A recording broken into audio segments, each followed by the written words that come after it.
Sir ಈಗ ಬಳ್ಳಾರಿ ಮಠದಲ್ಲಿ ಮಾತ್ರ ಅಲ್ಲ ಸರ್, ರಾಜ್ಯದ ಎಲ್ಲ ಜಿಲ್ಲೆಗಳಲ್ಲಿ ನಾವು ಸೈನ್ ಮಾಡಿದ್ವಿ ಸರ್.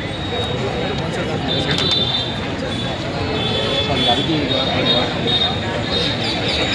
ಸರ್ ನಾವು ಲೈಫ್ ಮಾಡಿ ಸರ್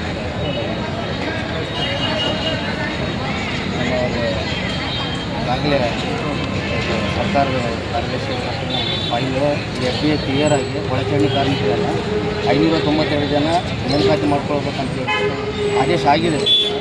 ಆ ಪೋಸ್ಟ್ ಕಡಿಮೆ ಬಂದಿದ್ದಕ್ಕಾಗಿ ಅದನ್ನು ಅಲ್ಲಿ ನಿಲ್ಲಿಸಿದ್ದಾರೆ ಸರ್.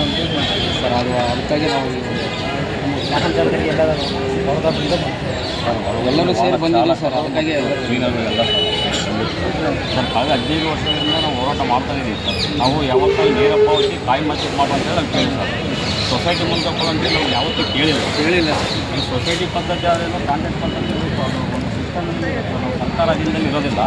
ಅದಕ್ಕೋಸ್ಕರ ಭಾಳಷ್ಟು ವರ್ಷಗಳಿಂದ ಹೋರಾಟ ಮಾಡ್ತಾರೆ ಸರ್. ನಮಗೆ ನೇರ ಪಾವತಿ ಆದರೂ ಕೊಟ್ಟರೆ ಇಲ್ಲಿ ಕಾಯಿ ಮಾತ್ರ ಮಾಡೋದು ಸರ್.